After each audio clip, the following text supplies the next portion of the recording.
Hello everyone, কেমন আছো তোমরা সবাই?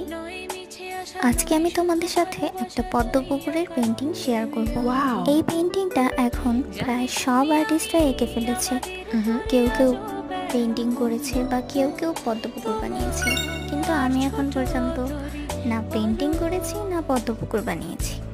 তো ভাবলাম এবার আমার কেনা ক্যানভাস পেপারগুলোতে একটা পদ্মপুকুর পেন্টিং করা যাক, যেটা আমি আমার হোস্টেল রুমে সাজানোর জন্য প্ল্যান করেছি। ওয়াও! আর এই পেন্টিংটা ছিল একটা পিন্টারেস্ট ইন্সপায়ার্ড পেন্টিং।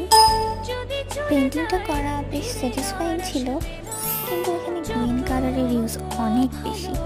যাই হোক, পেন্টিংটা যদি তোমাদের ভালো লাগে তাহলে কি আমি নেক্সটে পদ্মপুকুর বানাবো? নিচে কমেন্টে তোমাদের মতামত জানাও। আর আজকের এই পেন্টিংটা কেমন হলো অবশ্যই জানাবে। টাটা।